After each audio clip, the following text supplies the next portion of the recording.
We tried to set the course up to help our team. Obviously, it wasn't the right decision. I think anytime you're the leader of a team or you're the captain or the coach or whatever, we talked about this last night, you have to take, you're going to get the accolades and you need to take the blame for when things don't go well. And I definitely made a mistake on the course setup. I should have listened a little bit more to my intuition, and we, for whatever reason, that wasn't the right way to set the course up. We didn't expect the greens to be this soft. They were as soft as I've ever seen greens without it raining, and then, especially here, it can get pretty firm, and they never firmed up.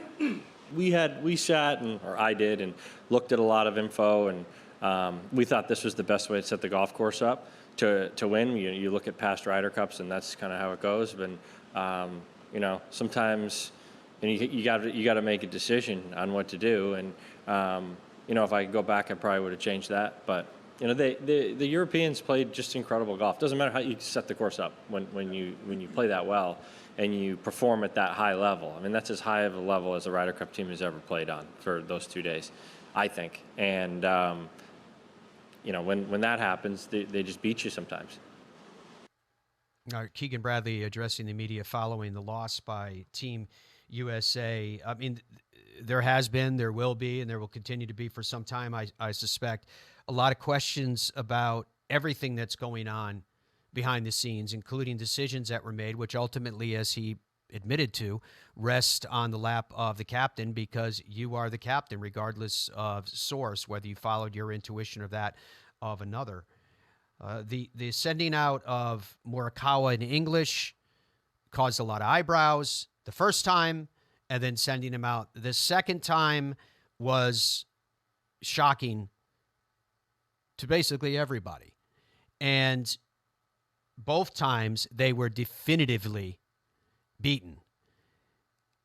It's just ironic, isn't it, that those 2 points that went adrift, when it was all said and done, the difference between winning and losing, 15 points for Europe, 13 points for Team USA. That is far too simplistic a bridge to draw. Fully recognize that. I'm just saying there's an irony there nonetheless.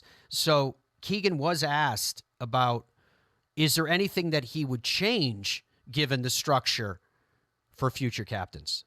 No, I mean, I'm 3 seconds, 20 minutes after, losing. I haven't put much thought into it. I do, I had to learn a lot on the fly. I had to rely on a lot of people. I was going up against, an incredible team. And, in my eyes, probably I think he's the best European Ryder Cup captain of all time, Luke Donald. And, I did the best that I could and trying to balance playing. But it's the most fun thing I've ever done in my life. I wouldn't trade any of this for a second. I woke up every day excited to do this. It turned me into a different person that I am today, that I'm very thankful for these guys for.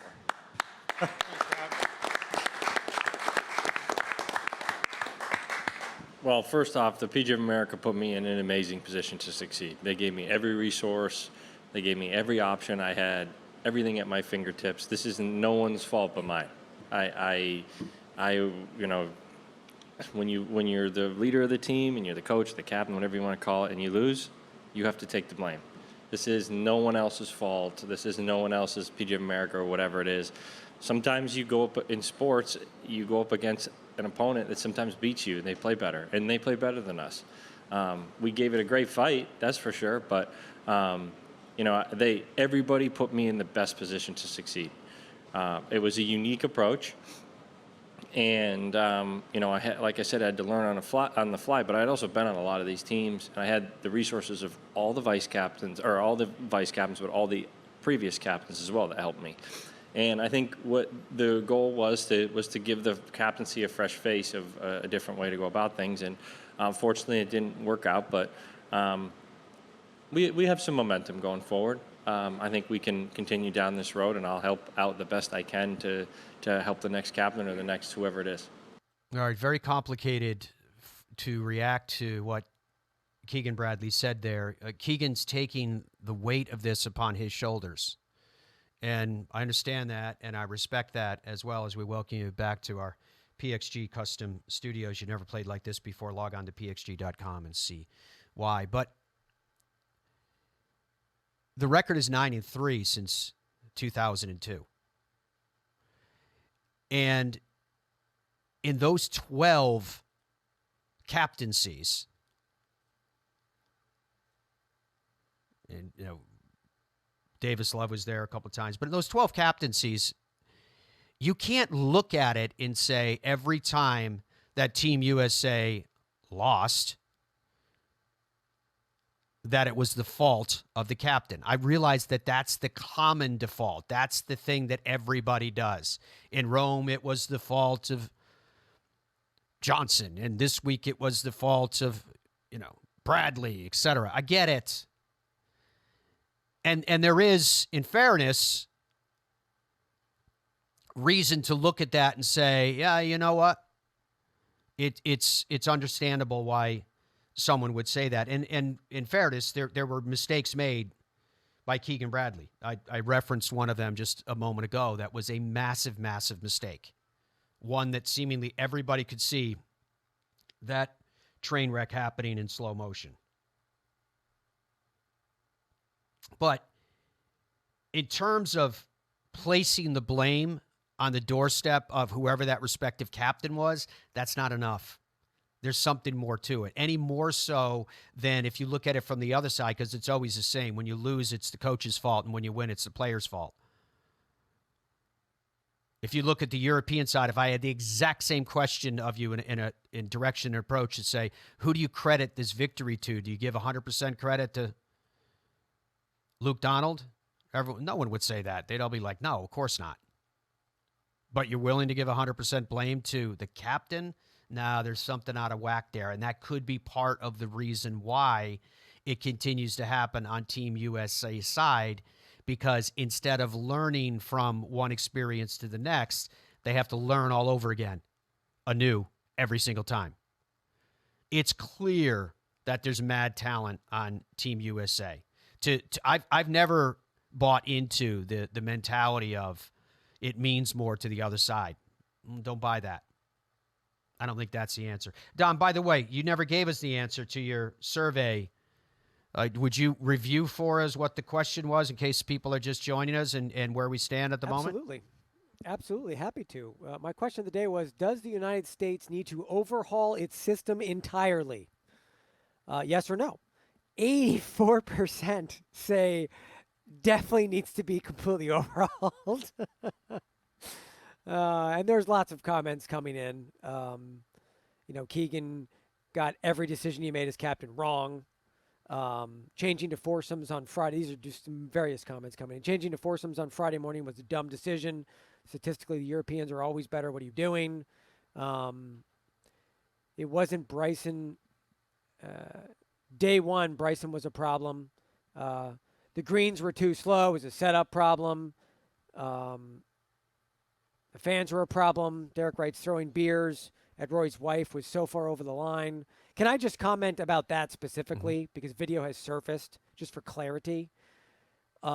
Someone was holding a beer in the – you can see this clearly in the video. Someone was holding a beer, and the person behind them whacked it out of their hands. And that is the beer that struck his wife's hat.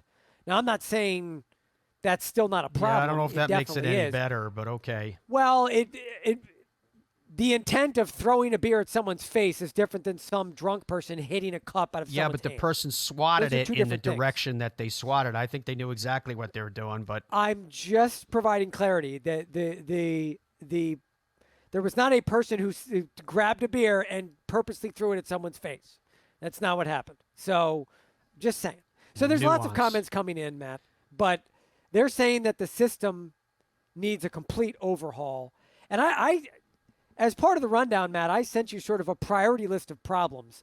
We don't have to go over them or even talk about that, but I think it's interesting. And I think there's a lot of layers to the issues. And I'm wondering if it's a situation where we do need to look at a list of problems and prioritize that list. What's the biggest issue? What are the top 3 biggest issues? Is there a way to judge that and then correct that problem specifically, or is this just a cocktail of crap and this is what happened? Well, it's definitely the latter, but I do believe that there's an element of a systemic problem with what's happening. You heard me allude to the fact that this was a Ryder Cup taking place in the United States, at Bethpage Black, obviously, in New York, and the Euros got there first. Is there anything about that strikes you as odd? On the doorstep of the Ryder Cup and got their practice in the week before, so the rains that showed up the week of in the middle of the week really didn't impact them at all. They had already done all of their mapping and strategy on the course. To the list that you were talking about and on this rundown, the first item that, and I'm going to try to bang through this list because Dom mentioned it specifically as quickly as I can, out of respect, but there's also merit. The Ryder Cup point system failure is what he writes. He put failure, errors, etc. The editorial commentary after this is not in a particular order, by the way. Fair enough. What he's referring to there is that Ryder Cup points in the 2-year cycle, in the 2 years away, you get the points based upon money earned at the major championships. In the year of a Ryder Cup, those points are not only, and they're boosted from majors, but also from week in and week out events. So what the PGA Tour has done now is they now have these signature events, and because those signature events feature dramatically increased purses, you're going to get an inequity in the Ryder Cup points earned in terms of how it settles out for players. Here's, for example, the way that the Ryder Cup standings went, right? That's how Colin Morikawa, for example, ended up 8th because he was in those signature events versus Ben Griffin, who had a far superior year with multiple wins, et cetera, and in form, and he was below him on lists. Just giving you one example, right?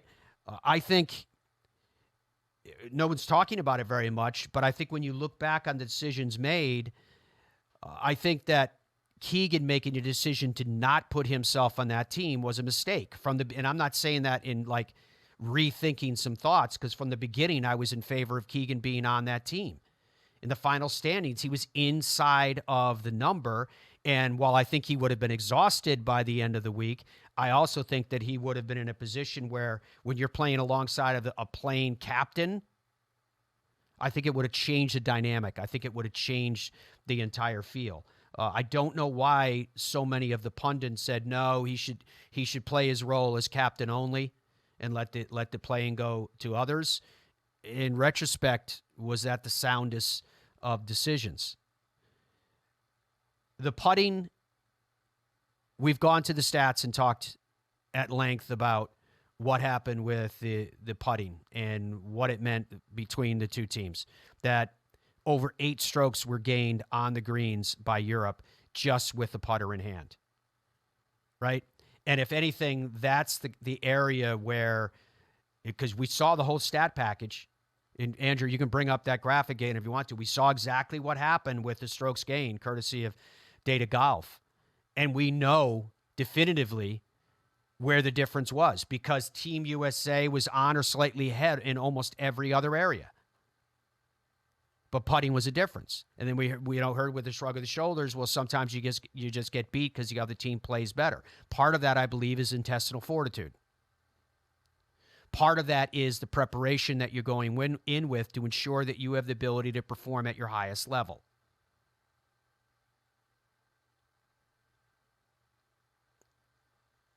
And so part of that also goes back to course setup. The course was a powder puff for the best players in the world. The rough was too short. Did they know it was going to rain that week? No, but maybe they should have considered the possibility in September. So made the course gettable in every possible way, including coming into the greens. And the greens, obviously, because they were wet and the rain they got were going to start out slower, etc. We talked about the fans, and I want to talk about that when we come back independently. The pairings we talked about, and if you kind of live and die by the sword. If you're going to use data to make decisions and then not use the data when an actual decision is made in the fight, then that inconsistency is going to come back to bite you. Data Golf told us the worst combination of 132 possible combinations was Morikawa and English. And Morikawa and English stubbornly was stuck to because of a plan, not once, but twice. Both were disasters. I don't think Keegan Bradley was a mistake as being picked as a captain. Keegan Bradley was brought in to be an agent of change. Unfortunately, I think for Keegan Bradley, once he was in the position, he got swept up with the same old, same old. Method of picking captain's picks, method of approach competitively, even to a certain extent by his own admission, the method of setting up the golf course. So what started, I think, with great promise of possibly a new direction, still raised a lot of questions. Some of the questions being, if you're looking for continuity and your ascension of captains, if you're looking to move away from a system that's dominated by voices from at least a management standpoint, players or otherwise, that have been part of massive failure for decades, then maybe this was a new departure. Unfortunately, I think in many ways, Keegan Bradley got swallowed up by what was.